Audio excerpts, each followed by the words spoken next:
এই মুহূর্তে নজর রাখবো গাজলে বক্তব্য রাখছেন শুভেন্দু অধিকারী। বিশেষভাবে আমাদের সঞ্চালক উৎপল ভাই সহ নিহার রঞ্জন মন্ডল, মন্ডল সভাপতি 1, অজয় বালা মন্ডল কনভেনার 2, বঙ্কিম সরকার মন্ডল সভাপতি 3 সহ সম্মানিত মঞ্চ, আমি আপনাদের কাছে কতগুলি দায়িত্ব এবং কর্তব্য বুঝিয়ে দেওয়ার চেষ্টা করব। প্রথমত, আগামী নির্বাচনে আমাদের বিন্দু কি? বিন্দু 1, এই সরকার 14.5 বছর পেরিয়ে গেছে, ব্যাপক প্রতিষ্ঠান বিরোধিতা আছে রাজ্যে, অর্থাৎ আমরা নাই রাজ্যে পরিণত হয়েছি। একদিকে প্রতিশ্রুতি এবং প্রতিশ্রুতি ভঙ্গ, অন্যদিকে এই রাজ্যে এমন কোন সম্প্রদায়, এমন কোন শ্রেণী, এমন কোন এলাকা নেই যে এলাকা এই মুখ্যমন্ত্রী আর তার সরকারের দ্বারা অবহেলিত, বঞ্চিত এবং লাঞ্ছিত হয়েছেন। সম্মানীয় অজিত দাসও রয়েছেন, আমার মিস হয়ে গেছিল, ওবিসি সভাপতি, দাদাকেও শ্রদ্ধা জানাই। আমাদের এই প্রতিষ্ঠান বিরোধিতার মধ্যে 1 নম্বরে কি থাকবে? রাজ্যের অর্থনৈতিক অবস্থা। যখন এই সরকার সিপিএম এর কাছ থেকে দায়িত্ব নেয়, তখন রাজ্যে ঋণ ছিল 1,98,000 কোটি টাকা। শেষ যে 29,000 কোটি টাকা ঋণ নিল, তাতে এই রাজ্যে ঋণের পরিমাণ হল 7,76,000 কোটি টাকা। বাম আমলে মাথা পিছু ঋণ ছিল জন্মালেই 19,000 টাকা, আর মমতা ব্যানার্জি সেটাকে লালিত পালিত করে দিয়েছেন মাথা পিছু 80,000 টাকা। 2011 সালে রাজ্যে 51টা নথিভুক্ত কর্ম বিনিয়োগ কেন্দ্র ছিল। এই মুখ্যমন্ত্রী কর্ম বিনিয়োগ কেন্দ্র তুলে দিলেন, বললেন এমপ্লয়মেন্ট ব্যাংক, নাম লেখাও বেকাররা, মাসে 1500 টাকা বেকার ভাতা দেব। কেউ পায় না। কর্ম বিনিয়োগ কেন্দ্র উঠে যাওয়ার ফলে বেকারের সংখ্যাও কেউ জানে না। ওই 1 কোটি নথিভুক্ত বেকার বেড়ে হয়েছে কত? 2,15,00,000। স্কুল বন্ধ হয়েছে কত? 14.5 বছরে আমি হিসাব দেব না, আমি শুধু 24-25-এর হিসাব দিচ্ছি। 8,200 primary, upper primary, high school পশ্চিমবাংলায় বন্ধ করেছেন মাননীয়া। শিক্ষার দরকার নেই। শিক্ষা হলে চেতনা বৃদ্ধি হয়, শিক্ষা হলে জ্ঞানের ব্যাপ্তি বৃদ্ধি হয়, আর শিক্ষা পেলে হয়ে গেলে চাকরি দিতে হবে। তাই শিক্ষার দরকার নেই। কি ভয়াবহ অবস্থা! আমরা কলেজের গেট থেকে উঠে এসেছি, ছাত্র রাজনীতি করে কলেজের সিআরএ জিতে, ছাত্র সংসদে জিএস হয়ে। আপনি ভাবতে পারবেন 9,54,000 ভ্যাকেন্সি আছে স্নাতকে। গোটা রাজ্যে কত ভর্তি হয়েছে জানেন? ভর্তি হয়েছে মাত্র 3 লক্ষ। 6,54,000 উচ্চ মাধ্যমিক পাস করার পরে ফার্স্ট ইয়ারে অ্যাডমিশন নিল না। বাবা মা বলল পড়তে হবে না বাবু, পরিযায়ী শ্রমিক হয়ে চলে যা, নইলে মাঠে গিয়ে ধান রোপণ কর, ধান কাট, এখানে থাকার দরকার নেই, আমি খরচ দিয়ে তোকে পড়াতে পারবো না, কারণ মমতা তার ভাইপো যতদিন থাকবে তোর চাকরি এখানে হবে না। এই হচ্ছে বাংলার প্রকৃত অবস্থা। এই বাংলায় আপনি যদি কৃষি ক্ষেত্রে দেখেন, সেখানে কৃষকরা ধানের দাম পায় না, আলু চাষিরা আলুর দাম পায় না, সার কালোবাজারি। গোটা ভারতবর্ষে বিদ্যুৎ ফ্রি, যেটা আপনাদের আমাদের কৃষিতে বিদ্যুৎ ব্যবহার হয় পাম্পসেট, এখানে বিদ্যুৎ 8 টাকা করে মিটারে নেয়। পেট্রোল ডিজেলের চালিত পাম্পে বহু রাজ্যে, উত্তরপ্রদেশ সহ হরিয়ানা সহ ভর্তুকি দেয় সরকার, এখানে সেসব সুযোগ নেই। কৃষকরা ধ্বংসের পথে যাচ্ছে।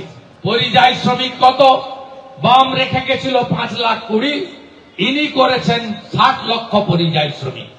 ব্যাপক প্রতিষ্ঠান বিরোধিতা রয়েছে এই রাজ্যে।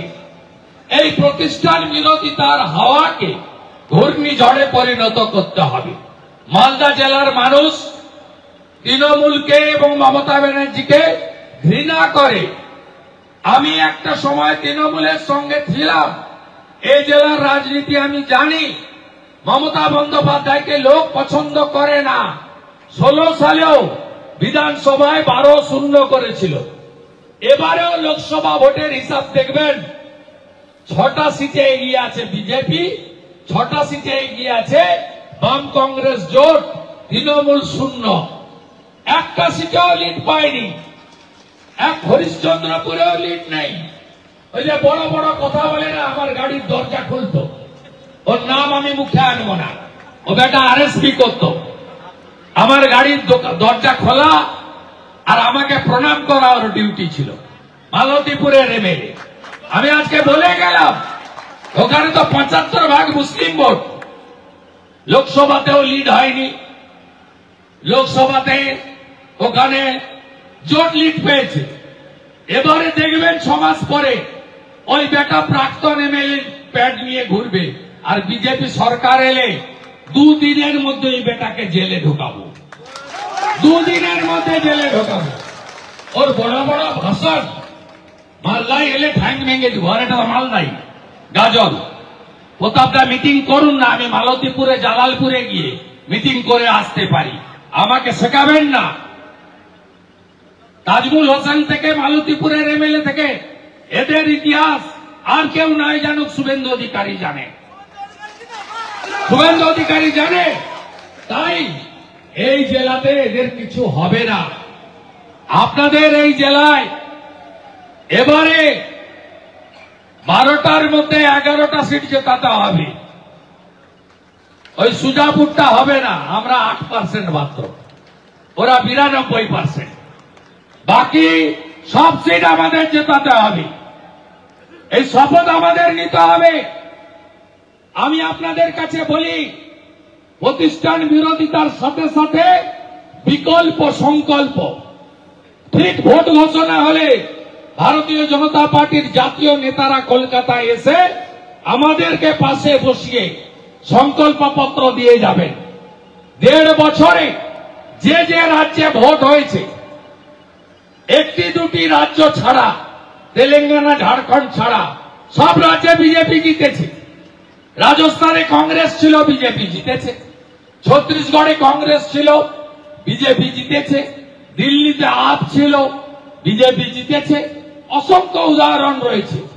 প্রত্যেকটা রাজ্যে আপনারা দেখবেন বিজেপি তার সংকল্পপত্র যে দিয়েছিল পূরণ করেছে কিনা। একে ছত্তিশগড় বলি, কি বলেছিলেন অমিত শাহজি সংকল্পপত্র ঘোষণার সময়? বলেছিলেন 3100 টাকা কুইন্টাল ধান কিনবে রাজ্য সরকার, কিনেছে। বলেছিলেন আদিবাসীদের সব গ্রাম মডেল ভিলেজ হবে, বাড়ি, সৌর আলো, নলে জল, আদিবাসী গ্রামে সাঁওতালি ভাষা সহ primary school, primary health centre সব জায়গায় করেছে, প্রত্যেকটা আদিবাসী গ্রামে। এবং মা তারি যোজনা, ওখানকার বড় ঠাকুর মা, তার নামে যোজনাতে বছরে একবার এককালীন মহিলাদের অ্যাকাউন্টে 12,000 করে টাকা বিজেপি ঢুকিয়ে দিচ্ছে ওখানে 1.5 বছর আগে থেকে। দ্বিতীয় আসন রাজস্থান, ভজনলাল শর্মা মুখ্যমন্ত্রী, সংকল্পপত্র বিজেপি দিয়েছিল, সরকারি বাসে মহিলাদের ফ্রি দিয়েছে। হ্যাঁ কি না? দিয়েছে।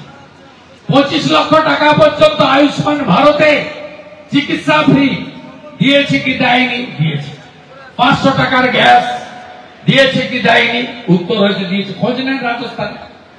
অনেক পরিযায়ী শ্রমিক গাজলের, ওল্ড মালদার, হবিবপুরের থাকে, খোঁজ নেন জয়পুর, যোধপুর, জয়সলপুর থেকে। যে বিরোধী দলনেতা বলে গেল সংকল্পপত্র পূরণ হয়েছে কিনা। চলুন এবারে হরিয়ানাতে 2100 টাকা মহিলাদের দেবে বলেছিল, চালু করে দিয়েছে।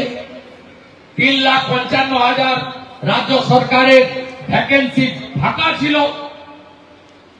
ওএমআর মার্কশিট মেধার ভিত্তিতে 6 মাসের মধ্যে 3,55,000 চাকরি হয়েছে মেধা দিয়ে। রাজ্য সরকারের একটাও ভ্যাকেন্সি ফাঁকা নেই। এখানে মমতা ব্যানার্জি কি করেছে? 6 লক্ষ পার্মানেন্ট পোস্ট অবলুপ্ত ঘটিয়েছে। এই মুহূর্তে রাজ্যে 3.5 লক্ষ শিক্ষক অশিক্ষক সহ 1,70,000 পুলিশ সহ 10 লক্ষ ভ্যাকেন্সি ফাঁকা পড়ে আছে। কারণ ইনি চাকরি দেবেন না। ইনি দুটো কাজ ভালো জানেন। ইনি হিজাব পরে দুর্গাপূজা উদ্বোধন করতে জানেন, আর ভাতা দিয়ে হিন্দুদের ভোট ভাঙতে জানেন। তারপরে তো বাকি আছে ছাপ্পা মেরে মৃত ভোটার বাংলাদেশের মুসলমান, এদের ভোট মেরে যে মালদায় ভোট দিল সে পরের দিন বহরমপুরে ভোট দিল, তারপরের খোঁজে গিয়ে কলকাতায় ভোট মেরে দিল। এই যে 8 দফা 9 দফার সুযোগ নিয়ে এই কাজটা উনি করছেন। তাই রাজস্থানে আমরা, হরিয়ানাতে আমরা যা বলেছি তাই করেছি। মহারাষ্ট্রে দেবেন্দ্র ফডনবিস কদিন আগে ঝড় তুলে জিতেছেন। যারা স্নাতক গ্রাজুয়েট তারা যতক্ষণ না চাকরি পাচ্ছে মাসে 6,000 টাকা করে দিচ্ছে মহারাষ্ট্রের এনডিএ সরকার। মাধ্যমিক পাস যারা তাদের 4,000 টাকা করে বেকার ভাতা দিচ্ছে যতক্ষণ না তারা চাকরি পাচ্ছে। আর মহিলাদেরকে 2,000 টাকা করে দিচ্ছে। রেখা গুপ্তা দিল্লির মুখ্যমন্ত্রী 2,500 টাকা করে মহিলাদের দিচ্ছেন। তিনি সেখানে আর যা যা বলেছিলেন প্রত্যেকটা কাজই তার শুরু হয়ে গেছে। তাই আমরা যেমন প্রতিষ্ঠান বিরোধিতায় এই রাজ্যে নারী সুরক্ষার কথা বলবো, অনুপ্রবেশের কথা বলবো, জনবিন্যাস বদলে যাওয়ার কথা বলবো, সাথে সাথে আমরা নির্বাচনের সময় সংকল্প পত্রকে সাথে নিয়ে আমরা মানুষের দুয়ারে দুয়ারে যাব। দ্বিতীয় হচ্ছে বৃহত্তর সনাতনী জোট, সনাতনী ঐক্য গড়ে তুলতে হবে। মমতা ব্যানার্জি সব সময় যারা অমুসলিম তাদেরকে বিভক্ত করতে চায়। আদিবাসীদের সঙ্গে কুর্মীদের ঝগড়া লাগিয়ে দিতে চায়। পশ্চিমাঞ্চলে তাই করেছে। পাহাড়ে 11টা বোর্ড বানিয়ে দিয়েছে, তামাং বোর্ড, ভুটিয়া বোর্ড, বিভিন্ন বোর্ড বানিয়ে দিয়েছে। 11টা বোর্ড, অর্থাৎ নেপালিরা যারা মূলত হিন্দু তাদেরকে বিভক্ত করে দাও। এখানেও আপনারা দেখবেন মুকুল বৈরাগীকে ছেড়ে দিয়েছে। আর বাকিটা বললাম না। কত রকমের ব্যবস্থা। রাজবংশীদেরকে বিভাজিত করো, বংশীবদন বর্মনকে সঙ্গে নিয়ে। নমশূদ্রদের বিভাজিত করো। আবার বক্তৃতাতে বলে বিজেপি গুটকাখোরদের পার্টি, হিন্দি ভাষীদের পার্টি, গুজরাটিদের পার্টি। এই জিনিস করে বাঙালি এবং হিন্দি স্পিকিং। কেন? কখনো মমতা ব্যানার্জিকে বলতে শুনেছেন যে বাংলা ভাষী মুসলমান, উর্দু ভাষী মুসলমান? শুনেছেন? কখনো বলে দেওবন্দিপন্থী, বেরিলিপন্থী? বলে না। তাদেরকে বলে তোমরা সংখ্যালঘু, তোমরা মুসলমান, তোমরা এক থাকো, বিজেপিকে রুখতে হবে। আর আমাদের হিন্দুদেরকে বিভাজিত করতে চায়। সেই কারণেই যোগী আদিত্যনাথ হরিয়ানা এবং মহারাষ্ট্রের ভোটের সময় আওয়াজ তুলেছিলেন বাটেঙ্গে তো কাটেঙ্গে। সেই কারণে নরেন্দ্র মোদী আওয়াজ তুলেছেন এক রহেগে তো সেফ রহেগে। আমি আপনাদের কাছে আবেদন করব, গ্রামে গ্রামে শুধু বিজেপির বুথ কমিটি করলে হবে না, ধর্মরক্ষা কমিটি করুন। ধর্মরক্ষা কমিটি করতে হবে। ব্রাহ্মণ, ক্ষত্রিয়, বৈশ্য, শূদ্র, আদিবাসী সবাইকে একসঙ্গে নিয়ে জোট বাঁধতে হবে। জোট যদি না বাঁধেন তাহলে এরা আমাদের সনাতনীদের বিভাজনের সুযোগ নিয়ে ওদের বুথ দেখুন, মালতীপুর, হরিশ্চন্দ্রপুর, রতুয়া, কালিয়াচক, সুজাপুর, মানিকচকের একটা পোর্শন, বুথগুলো তাকিয়ে দেখুন। 21 সালে সিএএ কে এনআরসি বলে কি করেছিল, খেপিয়ে দিয়েছিল, ডিটেনশন ক্যাম্পে পাঠাবে। সিএএ তো চালু হয়ে গেছে, ওটা তো এনআরসি ছিল না, ওটা তো কাউকে তাড়িয়ে দেওয়ার আইন নয়, ওটা বাংলাদেশ থেকে আসা হিন্দু, বৌদ্ধ, যারা ধর্মীয় সংখ্যালঘু, ধর্ম রক্ষা করার জন্য পালিয়ে এসেছেন, তাদেরকে নাগরিকত্ব দেওয়া। তো 21 সালে ভুল বুঝিয়ে মুসলিম বুথগুলো বের করে দেখুন, এই গাজলে দেখুন 100টা ভোট পড়েছে, 99টা ওরা নিয়ে নিয়েছে। আপনি হিন্দু বুথ খুলে দেখুন, 100টা ভোট পড়েছে, বিজেপি 60টা, 62টা, 65টা পেয়েছে, ওরা 20টা, 25টা পেয়েছে, সিপিএম বা কংগ্রেস 5টা, 7টা পেয়ে গেছে। কেন আপনারা বিভাজিত হবেন? মুখ্যমন্ত্রী বলেন ধর্ম যার যার, উৎসব সবার। আর আমি বলি বিরোধী দলনেতা, 2,33,27,000 মানুষকে প্রতিনিধিত্ব করি, আমি বলি ধর্ম যার যার, রক্ষা করার দায়িত্ব তার। আমি গত 1 বছরের ইতিহাস বললে হিন্দুদের চোখ থেকে জল বেরোবে। মোথাবাড়ি ঢুকতে দেয়নি কাউকে, বেড়া লাগিয়ে রেখেছিল 9 কিলোমিটার দূরে। আমি হাইকোর্ট থেকে অর্ডার নিয়ে গ্রামে ঢুকেছি। আপনি মোথাবাড়ি বাজারে যান, 5টা হিন্দু দোকান পুড়িয়ে দিয়েছে, তার পাশে 3টা মুসলমানের দোকান হাত দেয়নি। তারপরে আবার 2টো হিন্দু দোকান পুড়িয়ে দিয়েছে, লুট করে নিয়েছে, তার পাশে আবার 7টা মুসলমানের দোকান হাত দেয়নি। কোন রাজ্যে বসবাস করছেন আপনারা? কোন রাজ্যে? কেন? ওখানে 30% হিন্দু, তাই গাজোয়ারি। আপনি বলছেন গাজলে এসে মোথাবাড়ির কথা বলছে, আরে আপনার অবস্থা তো 10 বছর পর তাই হবে। পাশের বাড়িতে আগুন লাগলে আপনার বাড়িতে আগুন আসতে কতক্ষণ? তারপরে দৃশ্য দেখলাম ধুলিয়ান শামসেরগঞ্জে, হরগোবিন্দ দাস, চন্দন দাস পশু কাটার তরোয়ালি দিয়ে কেটেছে।